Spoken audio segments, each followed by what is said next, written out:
Kurt. Okay. Yes. All right, well, good evening and welcome to the September 8th, 2020 Lawrence City Commission meeting. Before we officially call the meeting to order, we will hear from Porter O'Neill about using the Zoom features. Thank you, Mayor. Good evening. My name is Porter O'Neill, and I'll be facilitating the Zoom video portion of the meeting tonight. With me here is Sherry Riedemann, City Clerk. She'll be working alongside Mayor Ananda to facilitate the meeting proceedings. This meeting is being recorded and broadcast on the city's YouTube channel and public access cable channel 25. During the meeting, please mute yourself by clicking on the microphone icon found on the lower left-hand side of the Zoom menu next to the video icon. When you are muted, a red line will appear over the icon. Muting your microphone during the meeting will make it easier for everyone to hear. You'll just have to remember to unmute if and when you want to speak. In some cases, I may mute or unmute people as needed. Each time you speak, please remember to state your name and title for the benefit of those listening remotely. In the menu, you can also turn your camera on or off by clicking the video icon. For the purposes of this public meeting, please keep your video on during the meeting. If you're participating by phone, you can click *6 to unmute your phone. For those using Zoom, somewhere on the screen, you will see a choice to toggle between speaker and gallery view. Speaker view shows the active speaker. Gallery view tiles all the meeting participants together. And I'll turn it back to Mayor Ananda. This is Mayor Ananda. Thank you, Porter. So we will go ahead and take roll before we jump into the agenda. Vice Mayor Finkeldine? Here. Commissioner Bully? Here. Commissioner Larson? Here. Commissioner Shipley? Here. Okay, we are all present and accounted for. Before we jump into item A on our agenda, we will hear from Sherry in regard to process for this meeting. Thank you, Mayor. This is Sherry Riedemann, City Clerk, and I'm going to provide a few reminders to ensure that the provisions of the Kansas Open Meetings Act are met. Commissioners, you must state your name and title each time you speak. All motions will need to be stated clearly. After a motion is made and seconded, the mayor will call on commissioners individually to provide their vote. Mayor, you will then need to announce whether the motion carried and the count of the vote. Various members of city staff are present via Zoom, and you must also state your name and title each time you speak. Individuals who signed up in advance to provide public comment remotely will be called upon by name.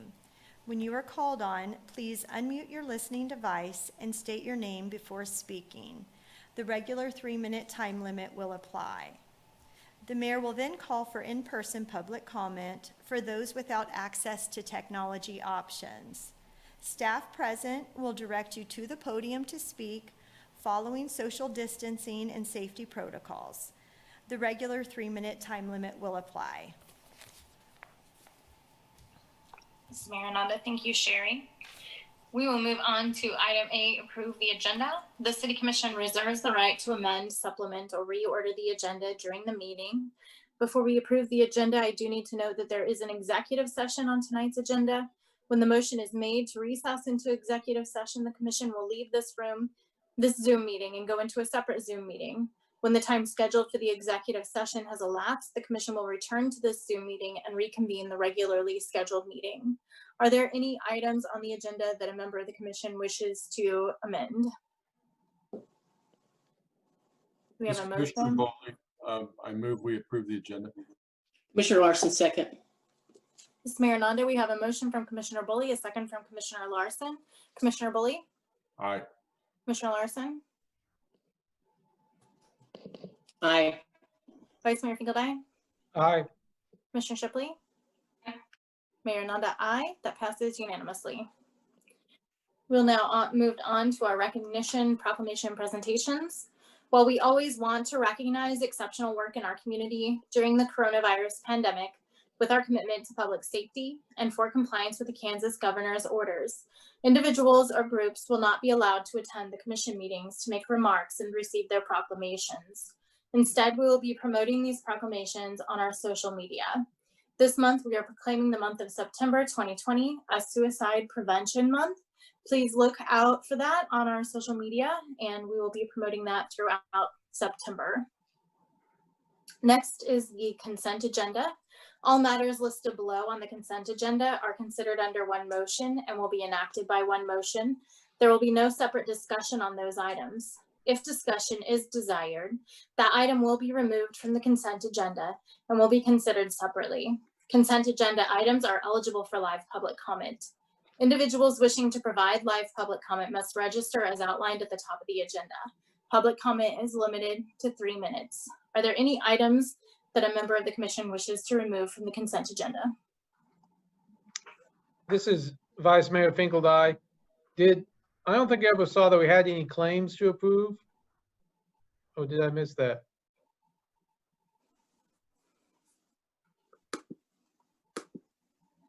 There. They're there. Mhm. Huh, Commissioner Larson, if you look at that first line, about towards the end of that first line, it has a link to the claims. yeah, mine's not showing the link. Interesting. Vice Okay. Mayor, to defer that item then? Sorry, this Huh? mayor not. Vice Mayor Finkeldye, I'm okay with, This is Commissioner Bully. I see the link now. I see the link. This is Commissioner Bully. I reviewed the claims and I would prefer not to defer if that's Yeah, okay. no. I agree. I'm sorry.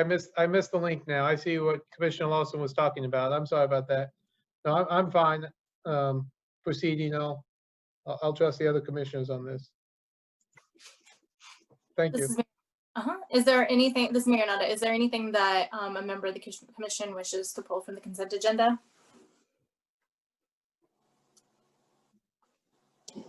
We do have 3 items that members of the public would like to pull.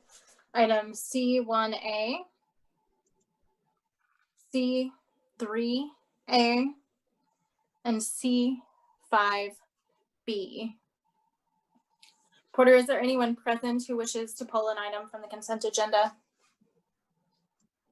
No, not public comment. You do want to pull anything from the consent agenda? I don't even know what it is. No, Mayor. It's Yes, Mayor. Thank you, Porter. So C1A, C3A, C5B. Do we have a motion?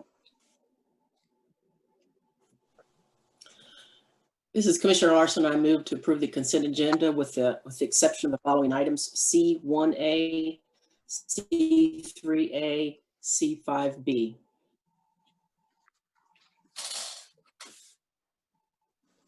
Vice Mayor Finkeldye, second. This is Mayor Nanda. We have a motion from Commissioner Larson, a second from Vice Mayor Finkeldye. Commissioner Larson? Aye. Vice Mayor Finkeldye? Aye. Commissioner Bully? Aye. Commissioner Shipley? Aye. Mayor Nanda, aye. That passes unanimously. We'll now move to item C1A. Stephen Watts, you signed up for public comment on this item. You have 3 minutes. Please state your name. Hi, Stephen Watts. I just had an observation on this piece of the agenda, and that is that I note that names are never mentioned. The fact that I was speaking last week isn't an issue.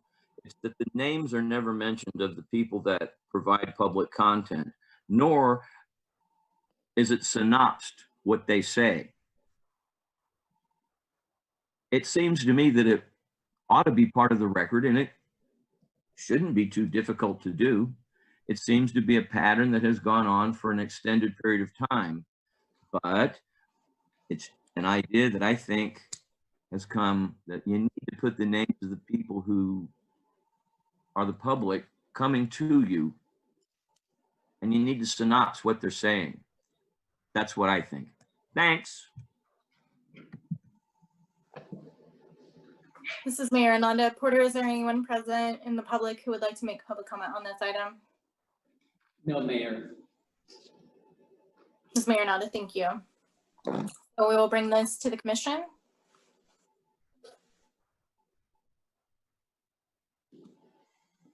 And if we have no discussion, we can make a motion. This is Commissioner Bully. I would like to ask staff to provide an explanation to the public for the record that the meeting minutes provide, as well as the videotape. I think that that's a significant aspect of this. Mayor, this is Sherry Reedman, City Clerk. Are you wanting me to provide a response To to that? right now? Or are you wanting us to come back with something since this is a public comment item? Well, this is an item that's before us for approval. Okay, And, in the past, there was a synopsis that was provided by the city clerk.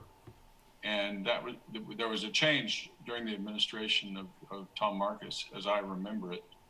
And, the use of staff time to provide synopsis of the comments and the issues in the meeting minutes was determined not to be a good use of time when we had the video of the meetings, as I remember it. So I ask you to confirm or improve upon those comments. sure. Sherry Reedman, City Clerk. At that time, we went for many years, we did verbatim minutes, and it was very excessive in terms of staff time to do that. And we went to where we have the video link button where you could watch all of that comment. We also now have gone to iCompass, where all of the written comments are included, and then any comments and discussions are accessible, and you can click on those links and go directly to that. We also made that recommendation based on sort of what I use. The league has a city clerk manual, and their recommendation in most cities is to have action minutes, and what you record in those minutes are the actions of the governing body. So we have the agenda packet, we have the video for people to reference, and they can look back for the context, but the minutes themselves are really the document that you keep for the actions that the governing body takes, and those are permanently kept. Thank you, Sherry. This is Commissioner Boley. I appreciate that. And I think the important point for the public is that we do value what they say, and it is in our recorded documents.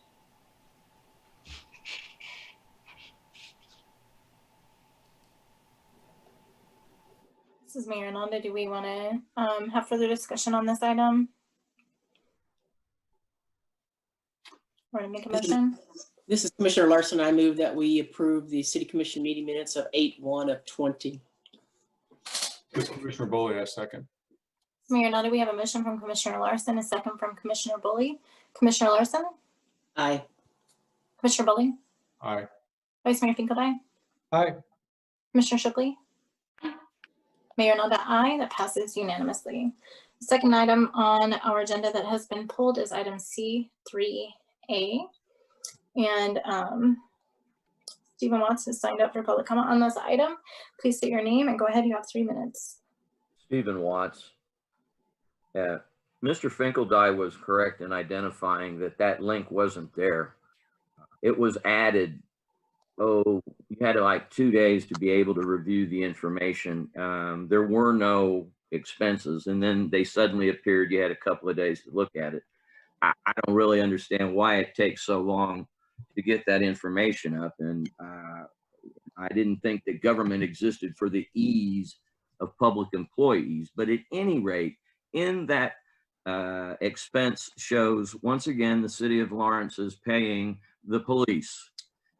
The police, the Lawrence Police Officers Association, $1,512.90, and the Fraternal Order of Police, $1,231.60 under PR 9-4-2020. Man, I don't get it. Why is so? What's that money for? Thank you.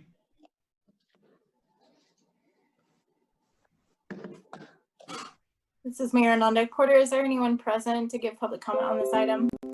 No, Mayor. Mayor Nanda, thank you. We'll bring it back to the commission.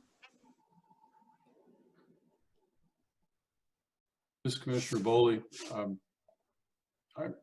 I'm not usually interested in speculation, but an item like that Mr. Watts has identified paying the the LPOA and the Fraternal Order of Police. Very likely what that is dues that's been withheld from salaries. I would invite staff to comment on that. Jeremy Wilmoth, Finance Director. You're correct, Commissioner Bully. The items identified on page 26 of 27 of the claims register are items that are withheld either from wages or, in the case of some of the taxes, are also the part that the city pays. But this is just a listing of all the checks that were paid from our liability accounts for that payroll cycle. This is Commissioner Bullock, thank you. Move approval of the claims. Commissioner Larson, second. Mayor Nanda, we have a motion from Commissioner Bully, a second from Commissioner Larson. Commissioner Bully, Aye. Commissioner Larson, Aye.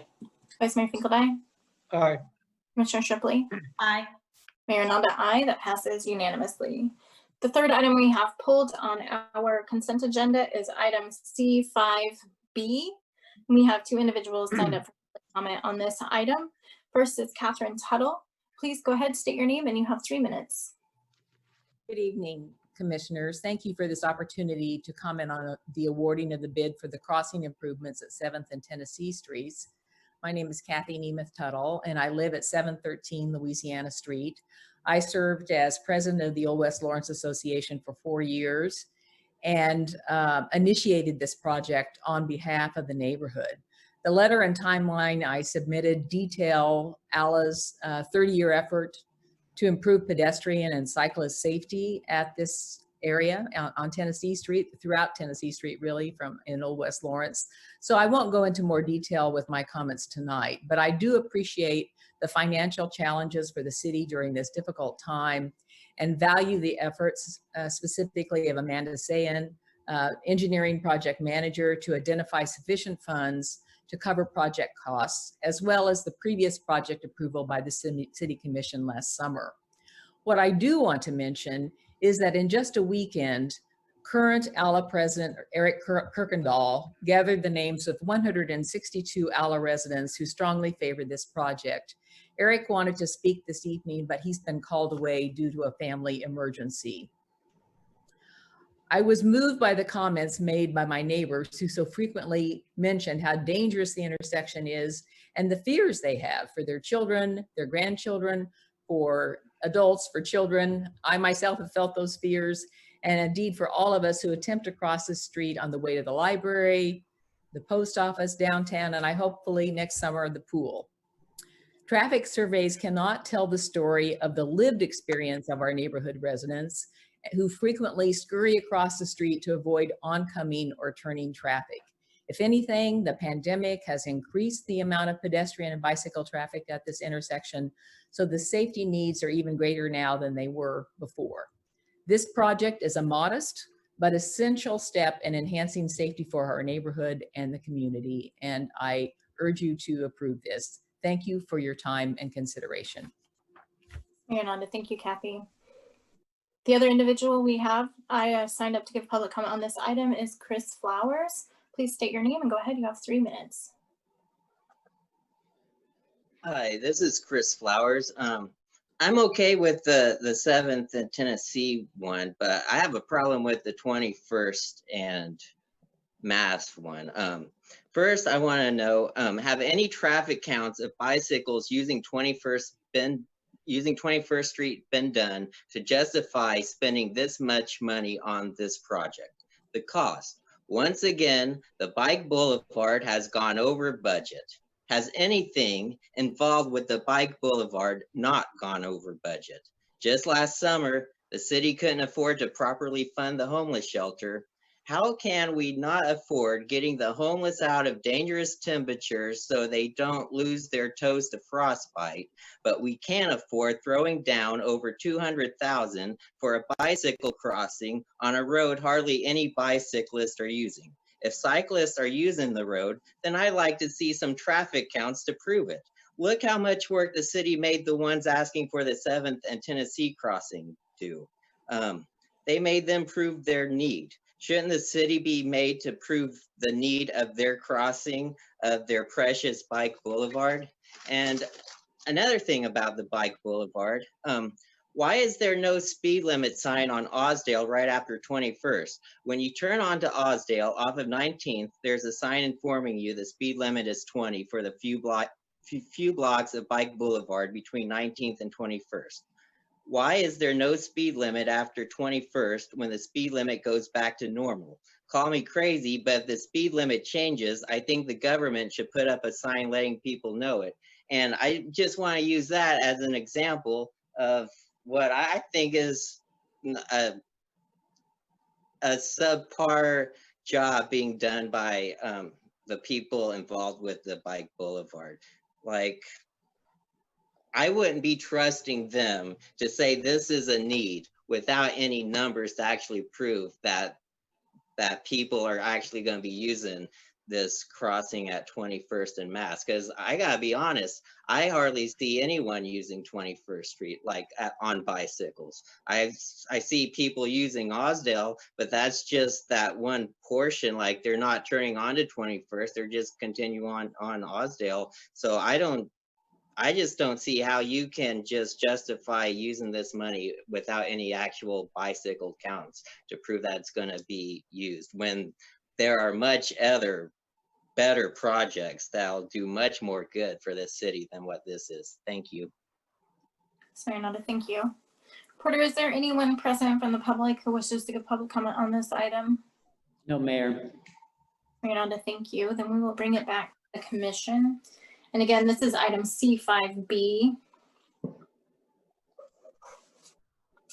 On the consent agenda, consider waiving the engineer's estimate, awarding bid number 2034 to J. Warren Company Incorporated, and authorizing the city manager to execute the construction contract in the amount of $278,841.20 for the crossing improvements at 21st and Mass Street, part of the sidewalk bike ped improvements, and at 7th and Tennessee Street, amending the 2020-2024 CIP accordingly.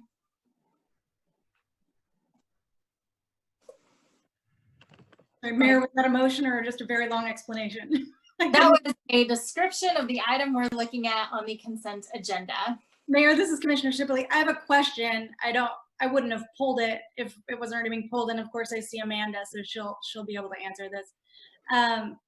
When I think about roads in Lawrence, besides Castle, that should have a road diet, one of them I think about is Massachusetts between 23rd and say 19th.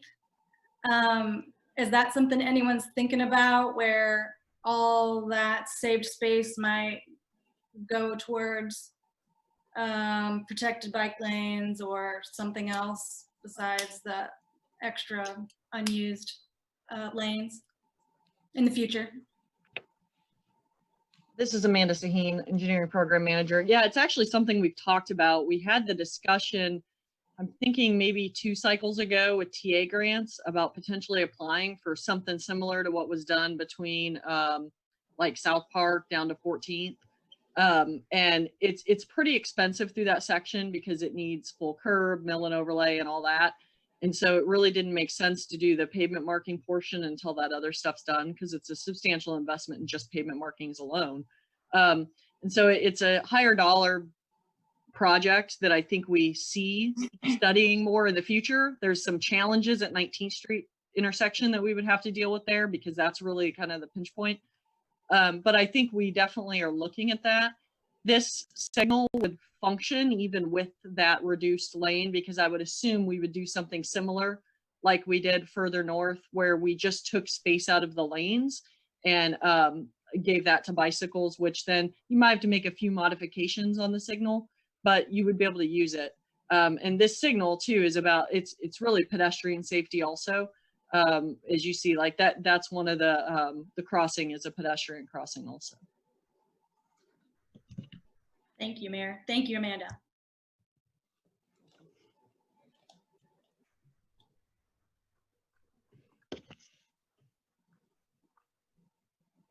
This is Mayor Nanda. Is there any other discussion on this item?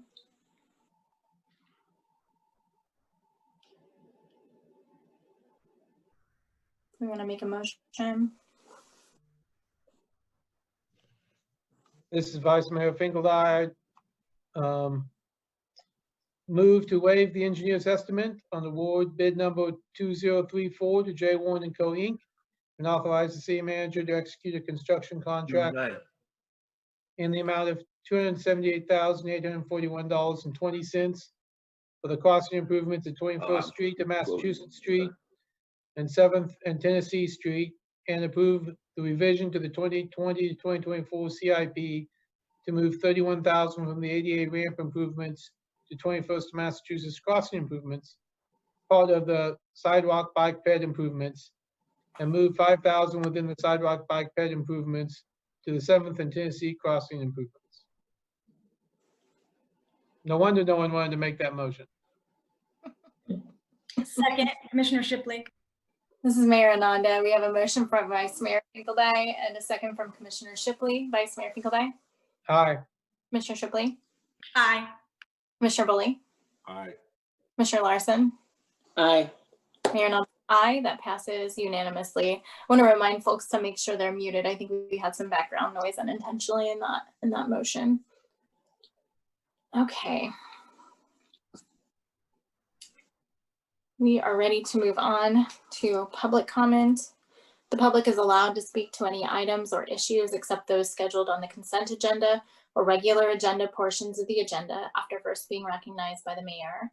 As a general practice, the commission will not discuss or debate these items, nor will the commission make decisions on items presented during this time.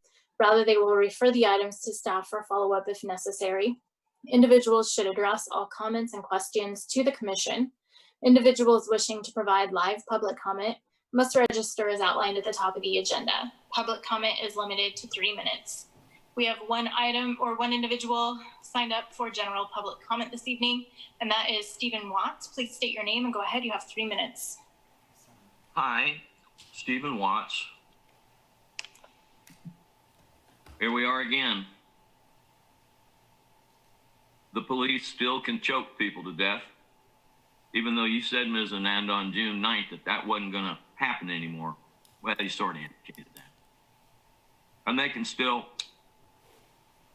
choke people to death with carotid artery. Okay, so something else. I started realizing I think I could very well be at the Lawrence, Kansas White Citizens Council meeting. The White Citizens Councils were the suit and tie Ku Klux Klan of Mississippi, who I happened to have had some experience with in 1989. The town is getting ready to put up, on September 17th, they're going to talk about a plaque for the segregated swimming pool called the Plunge that operated between 1960 and 1970, more or less. And it's going to get whitewashed and sanitized.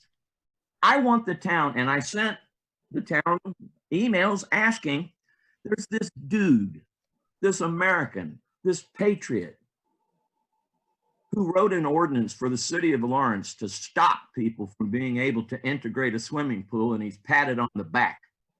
Charles Stowe, city lawyer, hired specially by Ray S. Wells to write this ordinance so Black people could not swim in a swimming pool, nor could Native Americans. But I don't think that's going to get mentioned. And then there's this guy, Edwin Abels. Well, he was a representative. Let me back up. Charles Stowe was Speaker of the House of Kansas. Important man. No records of, he got big name everywhere. Kansas Historical Society. Nothing says anything about what these people did. This is the way Lawrence was and still is. Your refusal to stop chokeholds, the simple chokeholds, underscores a level of bigotry. And I was misquoted in the letter that you got. I did not call you a fascist. I called you a neo-fascist, and I meant it. When you collaborate with these groups of people and try to sanitize and say, this never happened, we're a great place. We can be a great place, but we have to recognize these things happened, and we covered them up. I was here in 1970 when the swimming pool opened. You couldn't swim in that swimming pool safely if you were a person of color until 1973. So I have concerns about these great Lawrence people. Edwin Abels, who owned the newspaper, the Lawrence Outlook, which was the Douglas County Republican, but more importantly, this Charles Stowe guy. This Charles Stowe guy, who is Thank you, Mr. a Watts. city employee. Porter, is there anyone present in the commission room who wishes to give general public comment? Yes, Mayor.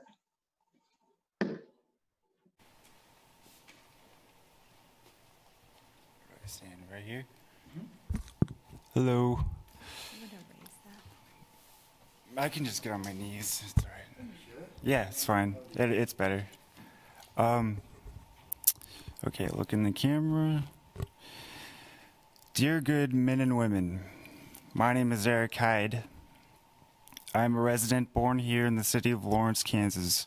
I attended the University of Kansas for international ethics and later Johnson County Community College for paramedic. I have lived most of my life in fear, but now I am a leader, not a follower, patterned off the masses.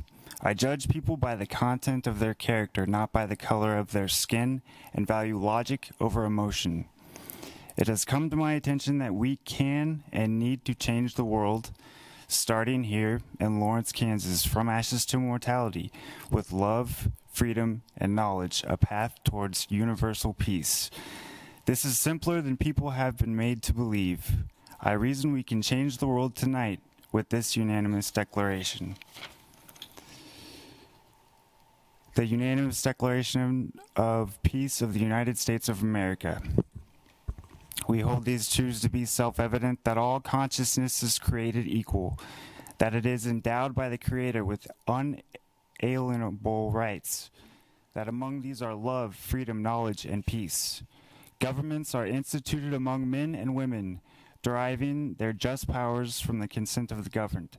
Whenever any form of government becomes destructive of these ends, it is the right of the people to alter or to abolish it, and to institute new government, laying its foundation on such principles and organizing its powers in such form as to them shall seem most likely to affect their safety and happiness. Residents of Lawrence, Kansas, therefore, citizens of the United States of America, appeal to the Supreme Judge of the world for the rectitude of our intentions, do, in the name and by authority of the good people of these United States, solemnly publish and declare that these United States are, and of right ought to be free and independent states, that they are absolved from all allegiance to those who have too much power, and that all political connection between them is and ought to be totally dissolved, and that as free and independent states, individuals have the right to conclude peace, contract alliances, establish commerce, and do all other acts and things which independent states may of right do. And for the support of this declaration, with a firm reliance on the protection of divine providence, we mutually pledge to each other with our lives, our fortunes, and our sacred honor. The United States of America hereby equalizes the authority of each person in its society. And then I signed it, and I kind of want everybody else to sign it. Mayor Nanda, thank you.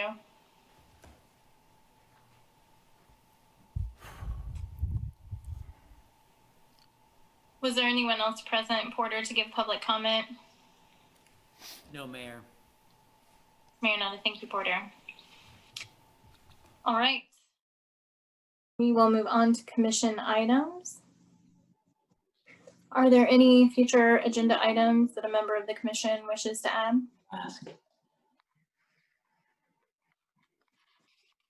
Any future work session items? Any other items? All right. We'll pull up the calendar. Anything on the calendar?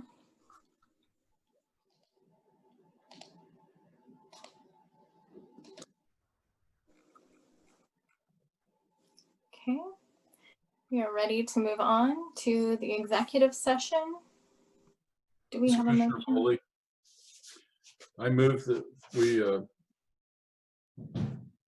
recess into executive session for approximately 15 minutes to discuss privileged legal communications from the city's attorneys regarding a pending legal matter pursuant to K.S.A. 75-4319B2. The justification for the executive session is to keep attorney-client privilege matters confidential at this time. The City Commission meeting will resume in its virtual format in accordance with Resolution Number 7333 at the conclusion of the executive session. Commissioner Larson, I second. Mayor Nanda, we have a motion from Commissioner Bowley, a second from Commissioner Larson. Commissioner Bowley, Aye. Commissioner Larson, Aye. Vice Mayor Finkeldine, Aye. Commissioner Shipley, Aye. Mayor Nanda, aye. We will return in 15 minutes.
Totally.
And We'll be she heading can't back now. communicate this information to us very No, well. she needs help. Yeah. Yeah.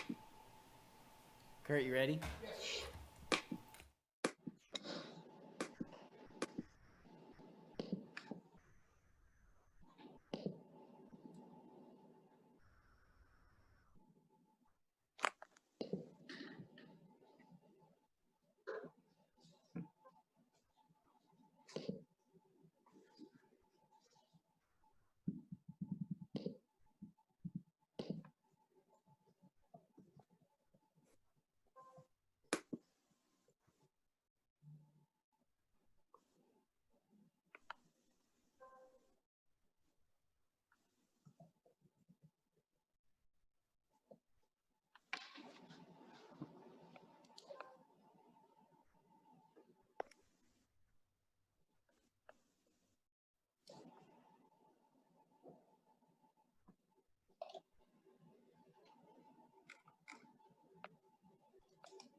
I'm seeing everyone but Lisa.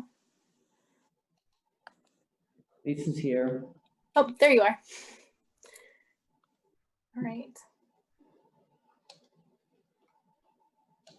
We will do roll call before we jump back into our meeting. Vice Mayor Fielday, Here. Commissioner Bully, Here. Commissioner Larson, Here. Commissioner Shipley. Okay, we are all present. We are back from our executive session. We have nothing to report. We are ready for a motion to adjourn. Commissioner Commissioner Bully, Larson. to adjourn. Second, Commissioner Larson, second. This is Mayor Ananda. We have a motion from Commissioner Bully, a second from Commissioner Larson. Commissioner Bully, Aye. Commissioner Larson, Aye. Vice Mayor Fielday, Aye. Commissioner Shipley, Aye. Mayor Nanda, aye. That passes unanimously. We are now ready to begin our work session. This work session provides an opportunity for the City Commission to discuss items in greater detail. As a general practice, the Commission will not make decisions on items presented during this time. Rather, they will refer the items to staff for follow-up if necessary. Work session items are eligible for live public comment. Individuals wishing to provide live public comment must register as outlined at the top of the agenda. Public comment is limited to 3 minutes. We have one item on our work session this evening. That is receive an update from Dan Partridge, Director of Lawrence Douglas County Public Health on COVID-19 community response. Please go ahead, Dan. Thank you, Mayor Ananda. Let me go ahead and share my screen and get going.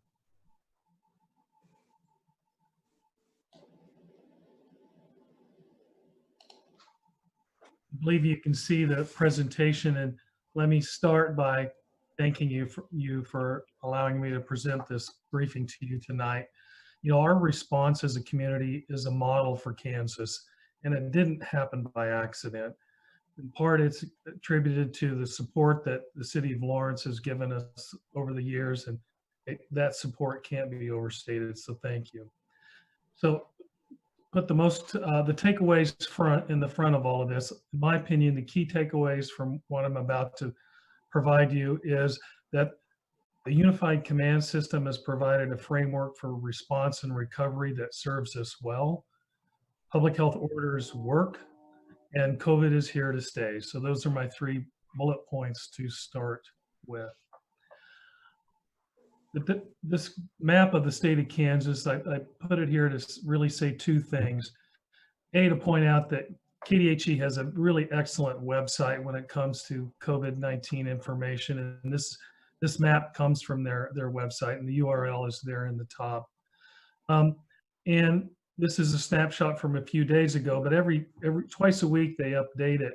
And if you looked at the distribution of COVID over time on this site, you would see that early outbreaks were related to long-term care facilities, meatpacking industries, correctional facilities, various other things.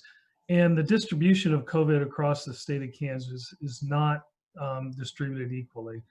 You'll see that Southwest Kansas and the meatpacking industry is a site of lots of cases. And then Wyandotte and Leavenworth County are also sites with higher cases. Douglas County is not in that deepest shade of blue, even though we've had a recent surge in cases. And despite that August surge, if we were to expect our case count to reflect our percent of our population, we'd be at 1,832 rather than the 1,500. So we're still really running what we would expect for the Kansas average. Sorry. But just as COVID is unequally distributed across Kansas, it's also unequally distributed by race and ethnicity. The table that you see there on the right is for Kansas data, and it really reflects some of the conditions that you see in that graphic on the left. When people, not the ability to, not have to work, shelter at home, provide the social distancing, all of the different things that help us avoid being, the spread of COVID, isn't equally accessible to everyone. And so what you see is that blacks compared to white are 35% more likely to contract COVID and are also 3 times more likely to die from COVID. That's based on Kansas data as of August 31. This is a report that shows our local stats, and we issue it several times a week. This was last week where we had 1,473 cases. Our current case number right now is 1,739. 717 of those are active cases right now.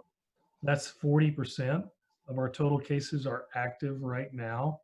So 40% of all cases we've had throughout this whole timeline are current and active right now.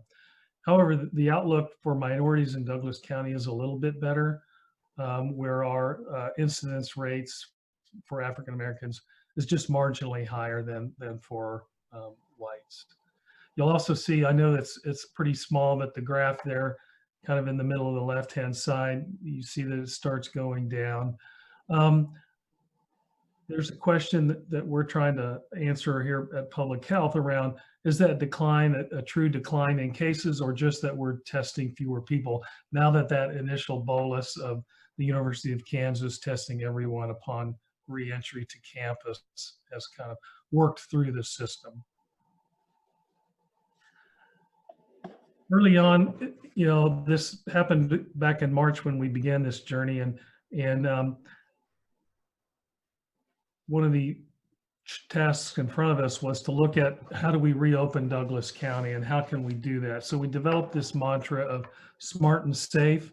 We created a dashboard to help show the community or display to the community where we stood at any point in time. So you see the URL there, and it's something that we continue to maintain. So we developed these metrics really in consultation with medical professionals at LMH Health, KU, the Pandemic Medical Advisory Team. And we kind of put it into 2 kind of frames, a community spread of disease and the medical surge capacity. And so you can see that as of last week, and as is pretty typical of recent times, our community spread of disease is exceeding our target, so we're not doing as well as we wanted. And our medical surge capacity, however, still remains green. But if you look at that first one, percent of beds in use on the right, we're getting very close to getting exceeding our target at 38% compared to a 40% target. So, you know, so this is the graph in a little bit bigger form. And as I said earlier, our first case was on the 16th of March. And this to me is the illustration of one of the points I made on the first slide, that our public health orders have been effective. Very early on, in fact, the same week that we got our first case, our public health officer, Dr. Marcelino, issued a couple of orders closing schools, K through 12 schools, and issuing a mass gathering or limitation. And then very quickly, within a week or so, a stay-at-home order. And so what you see there is a very low case count. It kind of started bubbling up, you know, getting up to 2 there in early April. But for most of April, most of May, and going into June, we were at less than 1 case a day. And then and let me also say there's an incubation period of like 2 weeks that you need to kind of remember in the back of your mind as you interpret this graph. So when we opened up things and we moved to phase 1 and some of the essential businesses, more businesses came back online, and even phase 2, you saw that it really didn't impact the number of our disease count. But when we got to phase 3, which is the phase that we're still in today, you saw after that 2-week lag period, our case count really start to take off. And we had a couple of events where we had significant spread that was associated with bars. And that led us in early July to issue two orders in quick succession: a mask requirement, because it's also clear to us that masks are effective in this, reducing the spread of COVID, and then closing bars. And you see then after that, again, 2-week lag period, that our disease count went back down to about half of where it was. So for me, that tells me that at phase 3, we should be able to expect that our disease count would be about 8 to 10 a day. Then the next thing happened, which was college students started returning into our community in August. And you see, again, for the month of August, this steady climb up. They returned, and the University of Kansas instituted their testing program. So we got a lot of tests, over 22,000 into the system. A little over 550 of those 22,000 came back positive, and we're currently working with KU regularly, hourly really, to manage that population that's based on KU's campus and in Lawrence. Now you'll see at the far right there that the case counts have started to come down. And again, that's a question around, is that correlated to a true decline in disease, or that we're just testing less? This is kind of the other kind of flip side of the coin of just counting cases, and that's, as we test people, what percent of the people we're testing are positive. And as you can see, as we, the impact of that university mass testing program was to drive our positivity rate down from about 4.5%, almost 5% down to the low 3%. Now we've switched to a more targeted testing program where, as we identify positive cases, we test around them. And so our positivity rate is going back up. And in fact, it's this graph updated for today would show us it's back at 9.4%. So almost back up to that earlier peak. This graph talks about the distribution of positive test rate across our community. And to me, there's a couple of things to point out. One, that COVID is a Douglas County problem, not just a City of Lawrence issue. It's prevalent throughout our county. And early on, there was some communities felt like, well, we're kind of immune to this. We're just a small community or whatever. But the reality is it's everywhere. And so that's point one. Point two would be when you look on the blue bars on the graphs on the bottom left or bottom right there, there's two age ranges which have the highest percent positives. That's our 18 to 24-year-olds and our 85 and older. That reflects, I think, two things. The predominant case count for us is in that 18 to 24 age range. When I talk about 40% of our active cases, 40% of all cases are active right now. That's because most of those reside in that 18 to 24 year age range. But then also, we know that the elderly and the vulnerable among us are disproportionately affected by COVID. And so that's the other highly positive age ranges, primarily those in our long-term care facilities. We've had some outbreaks there, and that has driven up our percent positives. Throughout this response to COVID, I think we're on month 7 or so now, we've had different iterations of a unified command, and this is our current unified command structure. We began it on July 20th, and we continue to meet twice a week. Plans for every school district and university have been developed and reviewed by our planning and safety teams that are in that org chart there. And guidance for reopening, testing, and disease investigation have also been developed and distributed to our partners here in the Unified Command structure. An example of that guidance is the K through 12 school reopening guidance. It's a matrix that was created through broad engagement and collaboration, not only with Dr. Marcelino, but our infectious disease doctor that we've got on loan from LMH Health, Dr. Scrimshire, and then the University of Kansas Pandemic Medical Advisory Team. And so we feel good about this guidance. We know that it was developed in concert with experts in the field. And essentially what we say there is based on 3 parameters of percent positives, our case count, and school absenteeism. Those are gating criteria for the phase of green, yellow, orange, or red.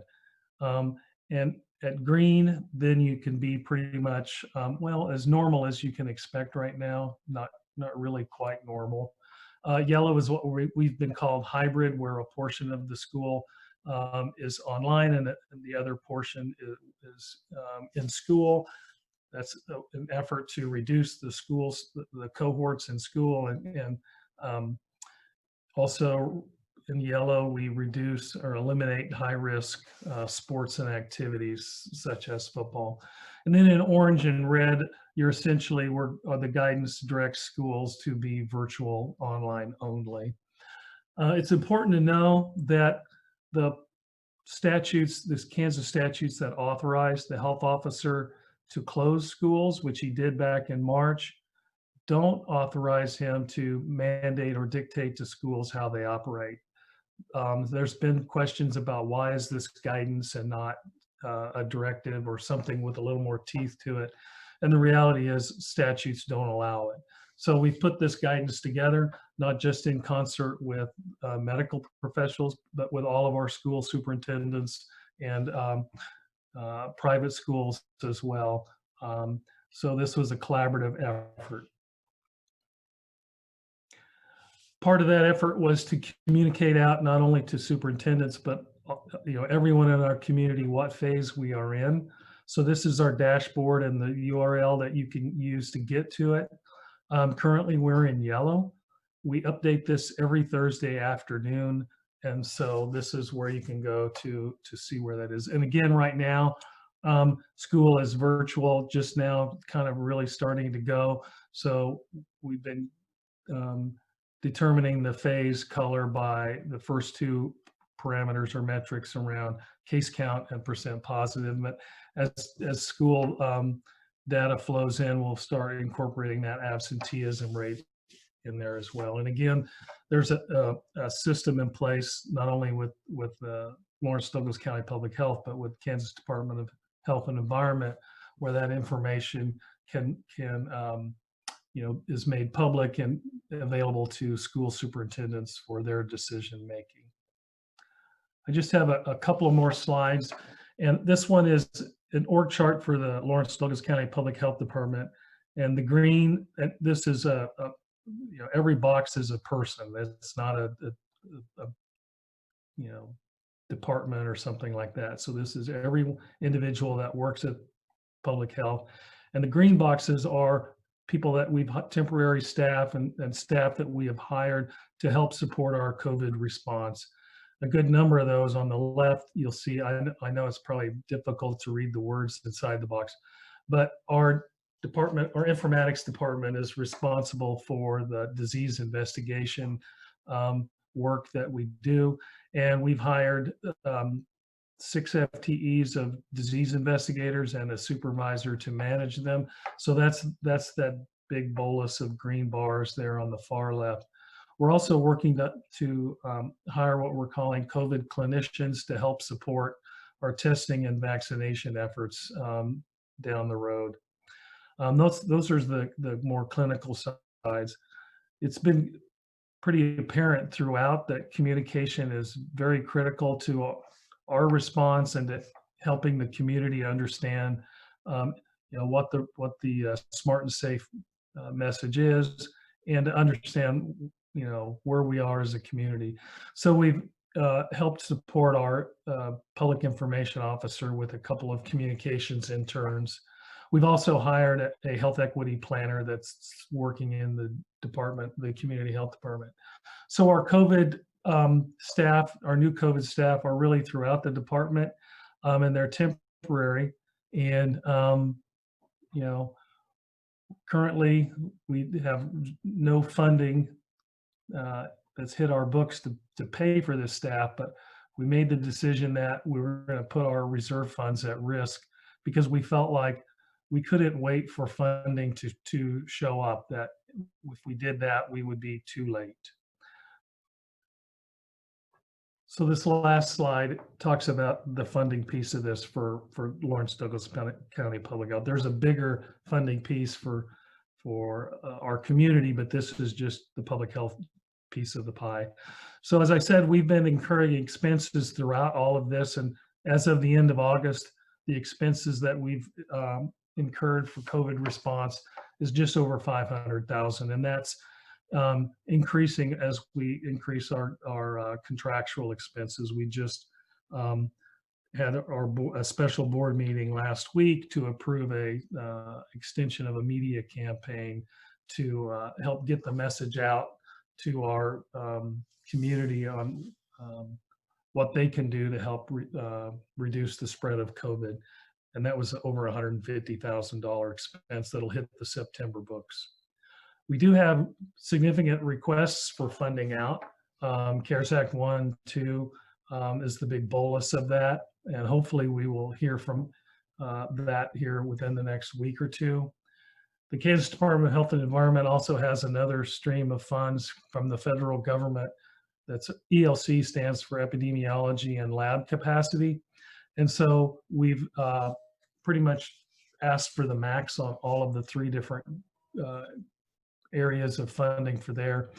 The key for that one is that money can be spent in 2021. So our plan is, if we get this money, that's how we will continue to fund all of those green staff that you saw on the previous slide, so that we can continue to employ them after, next year. We don't expect that COVID will go away anytime soon. So CARES Act 1 is the biggest dollar amount there, and not only is that to hopefully to cover the expenses to date and the staff that we've hired and the existing staff that are being dedicated to COVID, but also some capital equipment expenses. A significant amount of that is to purchase a mobile medical van to help support a response to COVID that isn't tied to our physical structure, but can go throughout the community to support response efforts. With that, I will stop and stand for questions. Thank you for giving me the time tonight. This is Mayor Ananda. Thank you so much, Dan, for taking the time to go through all of this with us. Commissioners, do you have any questions for Dan? Commissioner Shipley. Dan, thank you very much. This is fantastic. Can you maybe go back to the smart and safe reopening Douglas County slide? I had kind of a question about that.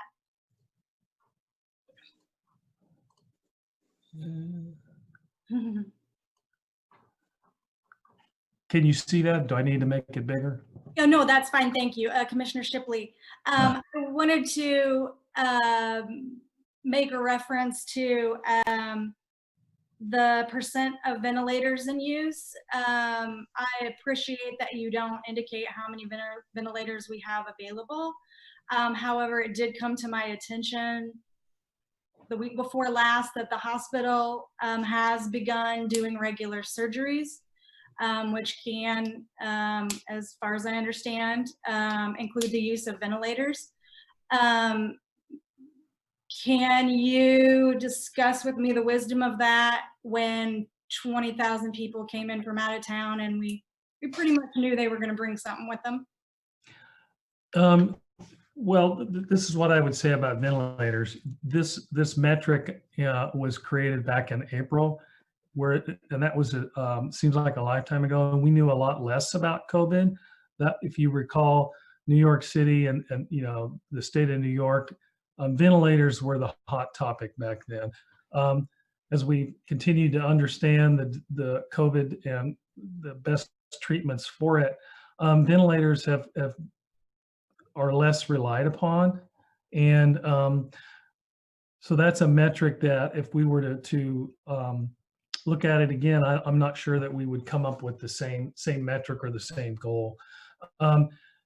It's also important to say that Lawrence Memorial has a good number. I've forgotten the number. I think it's 9, but I truly have forgotten the number.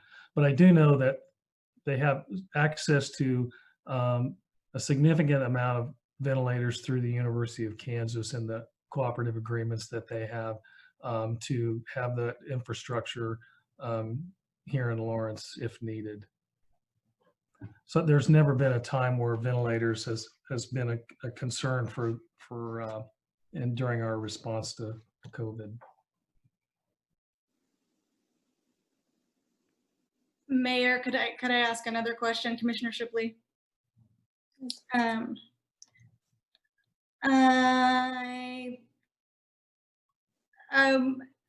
Dan, Commissioner Shipley, the K-12 school reopening guide that you showed us,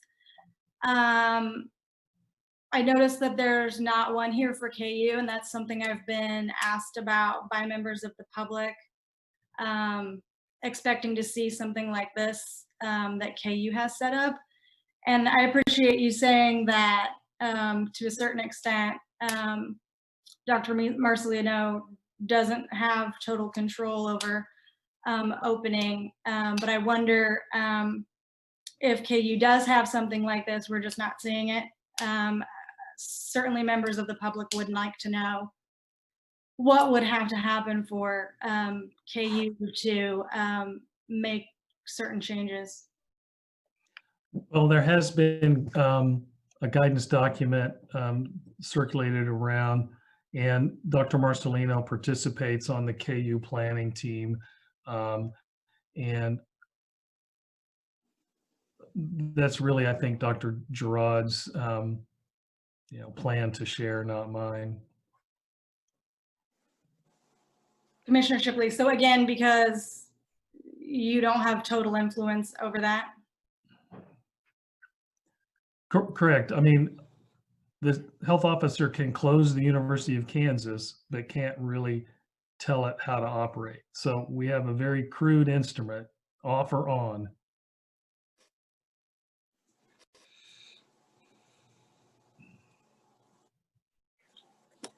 Mayor, if I could just make one last comment before we go on, or maybe one more question about the funding that you showed us. I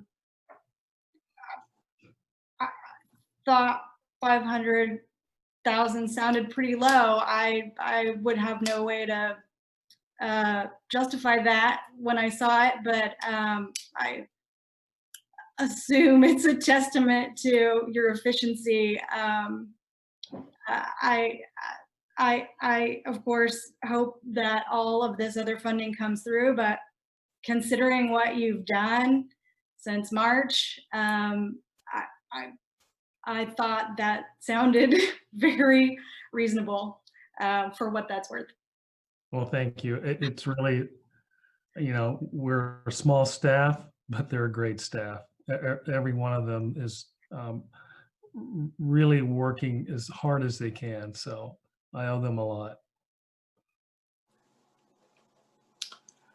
Commissioner Larson, I had a couple of questions for you, Dan. Could you go back to slide number 6, your slide number 6 in the orange line there? Is that just a rolling average, the orange line? Is that a percent or a number per day, or what is that? It's a 14-day rolling average. We did that because to try to smooth out that curve and not just show every volatile up or down. Because when we get a outbreak, we can see a big spike. So it's just a way to smooth the curve. Okay, thank you. And the other question I had was regarding the recent order to have bars close or quit serving drinks at 9 o'clock and then and then after 10 o'clock close completely. So could you talk about that a little bit and what it would take to remove that order or change the order? As far as what we see in our community, as far as health, that's what I want to know. Sure. So we originally issued a bar closure order on July 3rd. So really bars have been closed since that time, not just last week. But as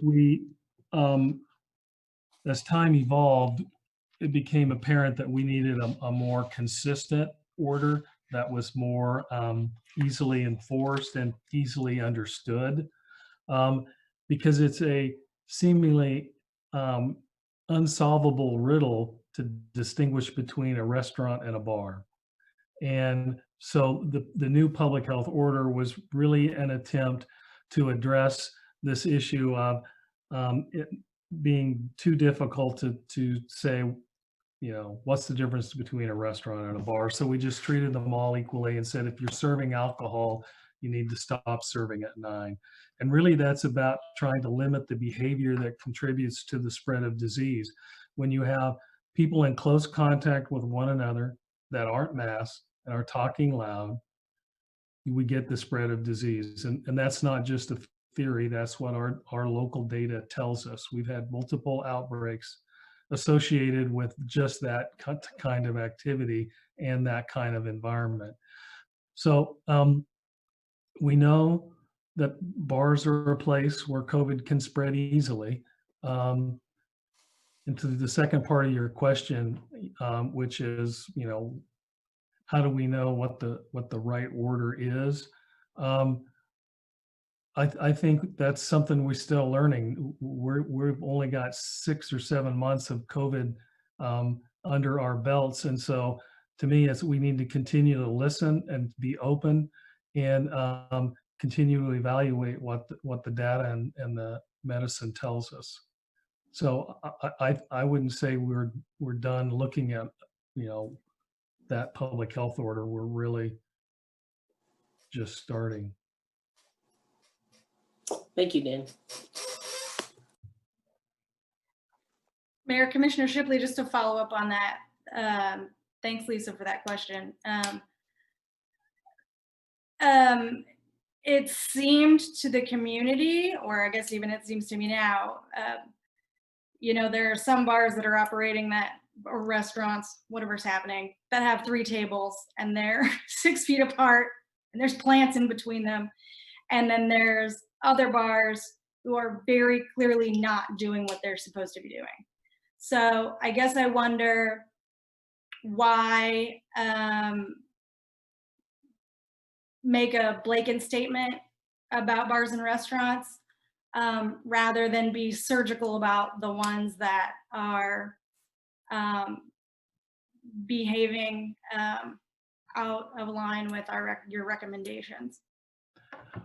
Well, if you think about public health orders as writing law, it's not easy to write law. And so we're learning that. And part of that is, how do you enforce law? And that's another piece of this game that we're in our infancy of trying to figure that out. We had a call last week with law enforcement and the district attorney to try to walk through what it would take to enforce this most recent bar order. And staff are busy putting together a plan, and we're going to meet to kind of go over that and hopefully create a presence in the community around enforcement very soon. That's, to me, how you become surgical, is you have to actually, go out and observe and identify the operations that are not smart and safe, and educate and then enforce. That's our plan anyway. This is Mayor Nanda. I think one of the questions that I have is kind of tangentially related to what you're talking about here. As commissioners, we often receive emails from folks who are saying, I just drove down Tennessee Street or Kentucky Street or went by this area, and outside was a huge gathering where no one was wearing masks. Like, we've seen videos of folks who are not socially distancing or wearing masks, who are clearly not related, who are having large gatherings, things like that. And,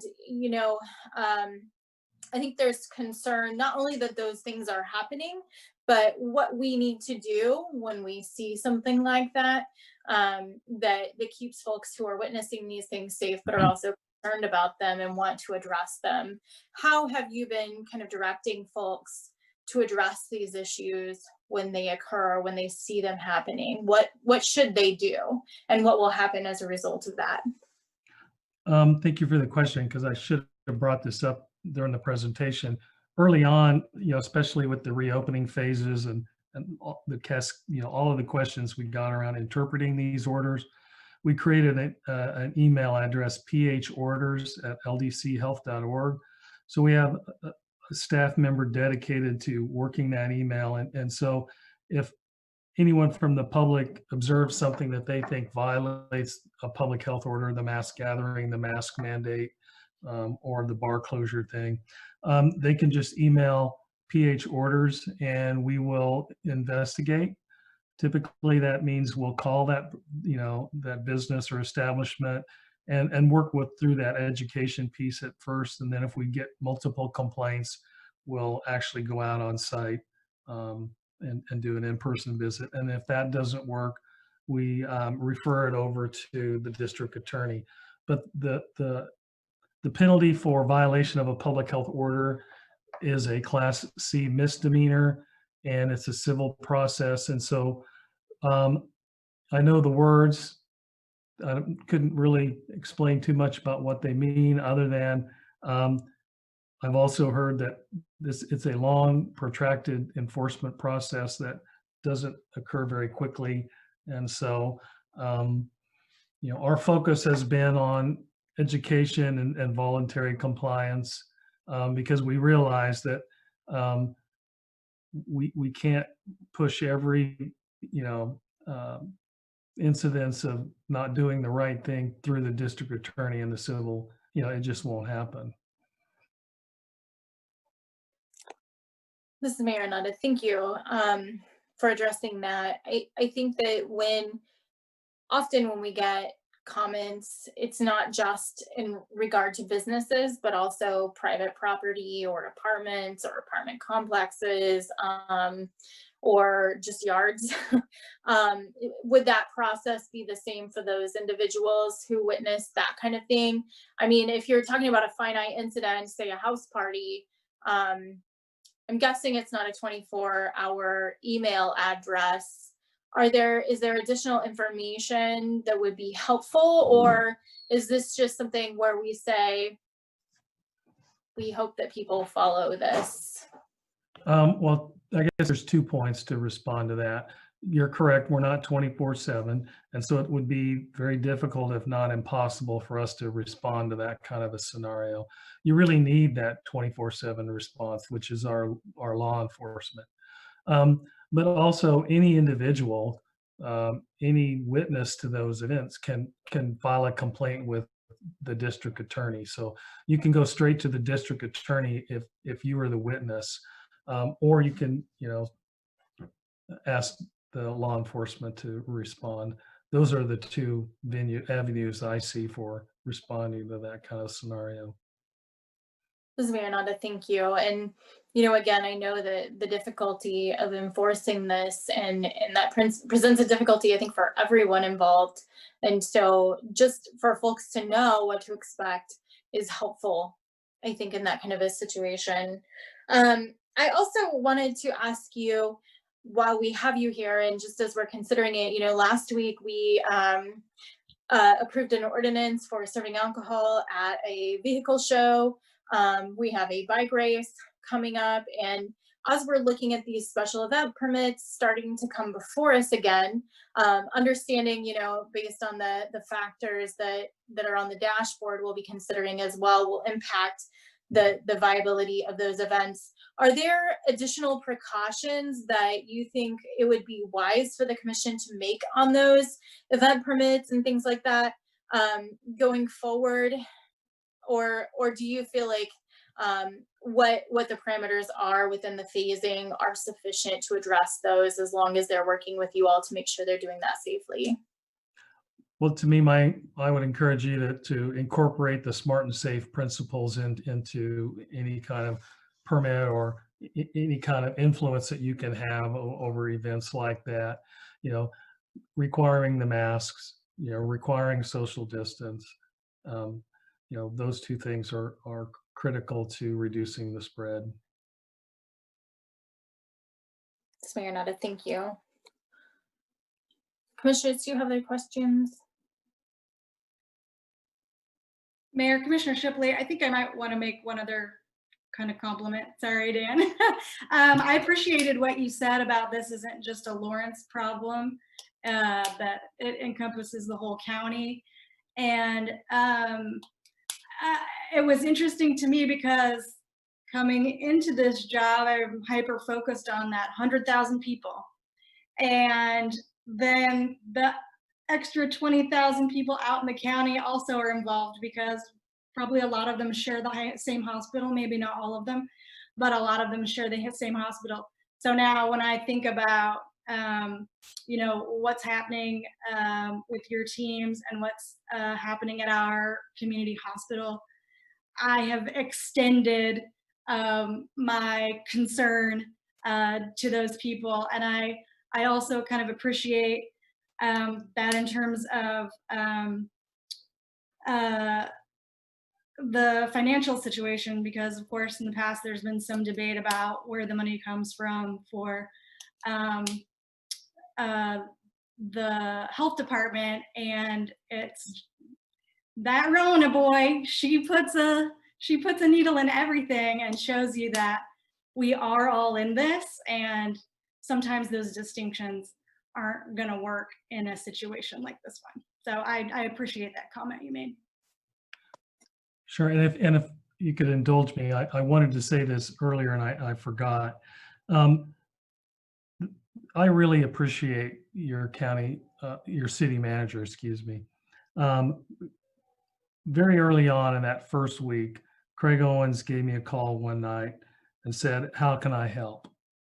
And my answer to him was, I've been truly impressed with how the city of Lawrence has responded to COVID and the incident command process that they were using. And I said, we need that at a bigger level, something to that effect. And that the very next day, he's put in motion the dialogue that led to that first unified command being stood up. And that really, in my opinion, has been the critical factor in our success, that we created that unified command structure and that we've worked collaboratively and collectively throughout this whole process. And it's not always the easiest, but it's, in my opinion, been the best. And Craig started, he was the hand that started that. So I will always appreciate that. That's nice of you to say, Dan. I appreciate it. This has obviously been a huge community effort, but I appreciate that.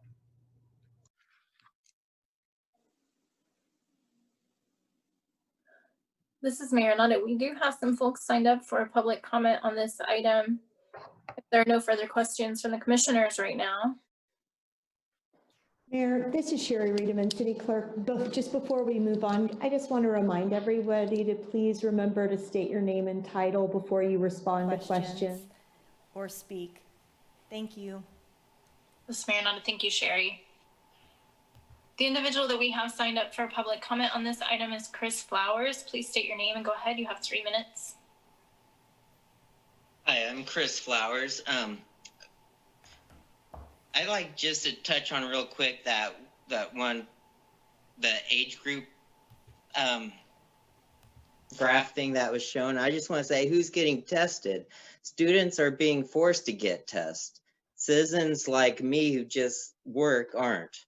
So I'd just like to say, of course, an age group that is mandated to get tested is going to have more positive cases than the age groups that are just getting tested at their own discretion.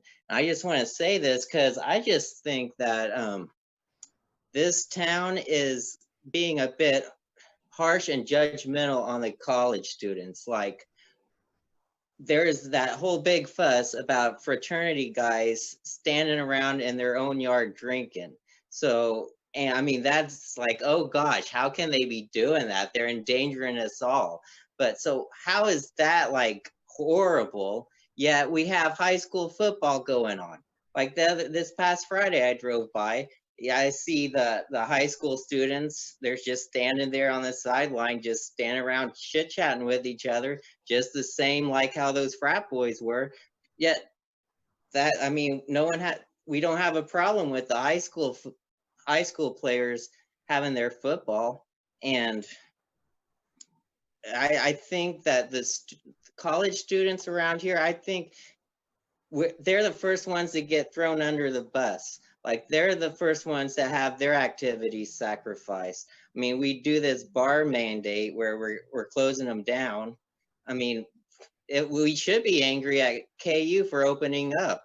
Like, if you have a plate of bacon and you leave it sitting on a table and then there's a cat in the room, you tell the cat, don't eat the bacon, and you leave the room, I mean, you're to blame. It's not the cat's fault. And that's exactly what's going on. KU opens up, they let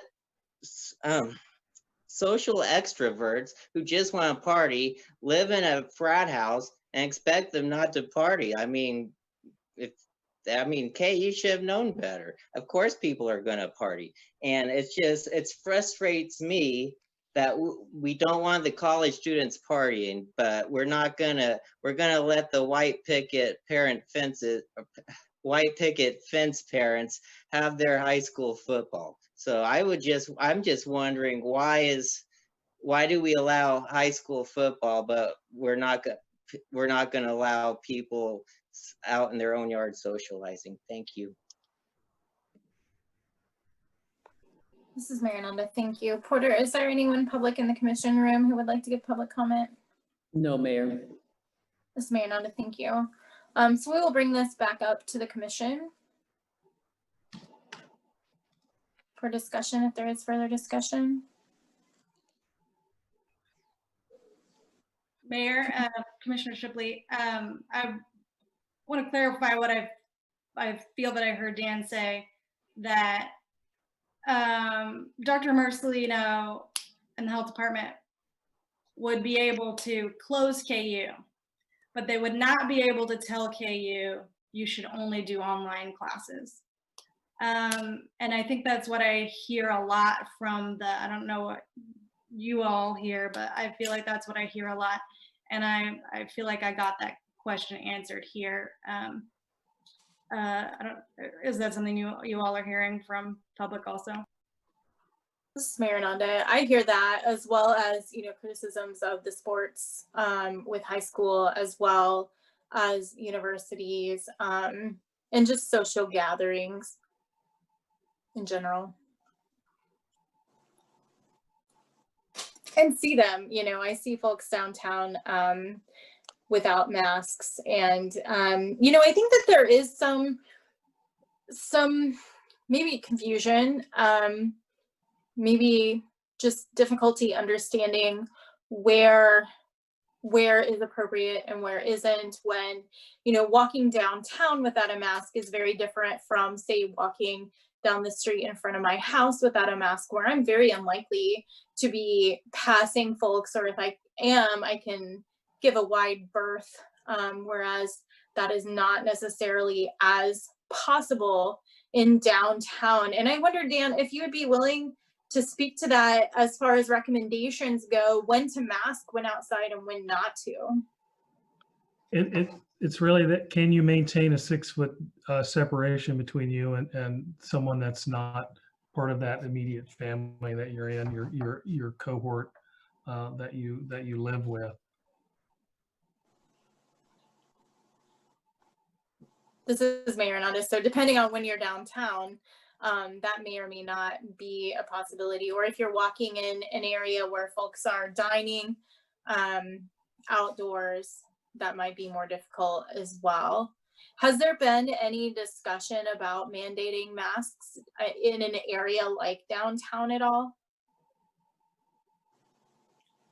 We've really just talked about with inside businesses. When you get to that, public space of Mass Street Sidewalk, I'm not sure how we tackle that. This is Vice Mayor Finkel. I would note that in KU's defense, you have to wear a mask whenever you're on campus, even if you're outside walking. I often run or walk through campus, even at 6:30 in the morning when there's not very many people on campus. You need to wear a mask, and people are wearing masks. And that's something they've been able to do on the campus. I mean, obviously KU has a more difficult time controlling off-campus activities, but I would give them kudos for what they're doing on campus. And while I have the floor, I guess I'd also thank Dan for his work in health department, as well as Unified Command. It's been a not too many bright spots from COVID, but one of them I think we'll look back at Unified Command as something that really made a difference in the long-term health of our community. Commissioner Larson, I would also like to thank Dan and all your staff that has worked to keep us safe in our community, in our county. I think you guys have done a really stand-up job, and I know the decisions you're making are just sometimes almost seems like it's impossible, very difficult decisions because it impacts everybody's lives. But again, I just want to thank you for that, and also for the Unified Command system. That's a type of system that's used for emergency situations, which was perfect for what we're facing right now. So thank you all very much.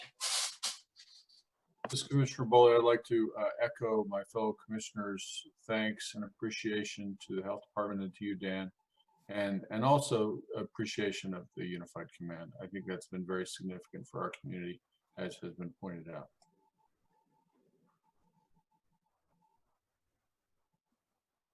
Mayor, Commissioner Shipley, I have one more thing that I've just remembered. I think I made mention of it last week when we were discussing this and commissioner items. And it kind of dawned on me while you were speaking, Mayor. about signage downtown. As Vice Mayor Fieldeye mentioned, KU's done a great job of making people wear their masks on campus. And as far as downtown goes, we had discussed having signage. And, you know, maybe there's a disconnect for us when students are on campus, they know what they're supposed to do, but maybe when they go downtown, they don't. It doesn't occur to them that they should probably also be wearing their mask because it might be crowded. Maybe Diane could talk a little bit about that. I'm just concerned that maybe it's taking a long time for the signage to come to us.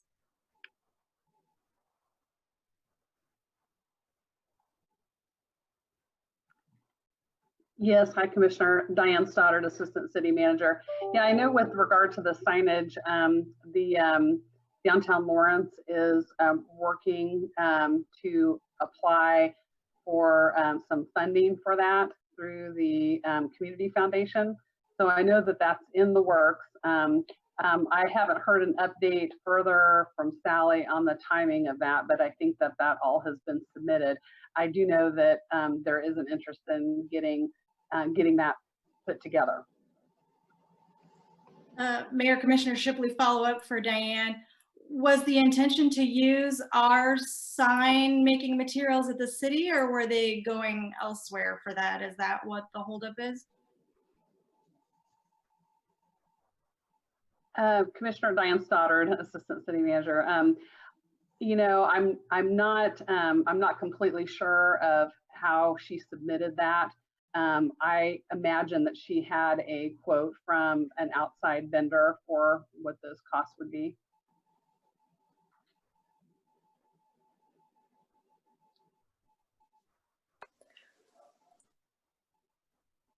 This is Mayor Nada. I just want to echo what we heard from the commissioners as far as our gratitude for the monumental task that this has been. And this isn't something that we can compare to anything we've been through before as a globe in recent memory, certainly with the advances that we have at this time. And it truly is admirable the way that it has been addressed, certainly the Unified Command and Craig's role in that, and everyone involved in that process has been a reflection, I think, of what we expect from Lawrence and from Douglas County as well.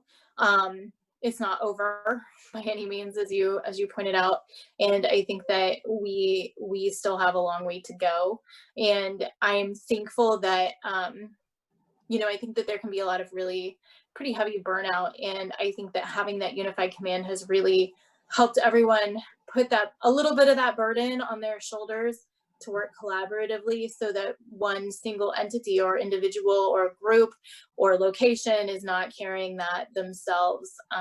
And so I just really appreciate it, and I know that you're not nearly finished.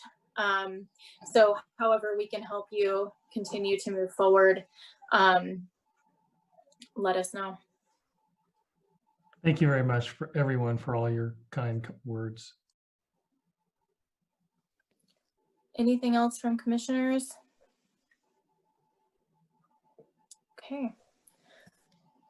Well, if that's the case, then I believe that we are finished for the evening. Thank you all. Okay. Thank Have a you. great night.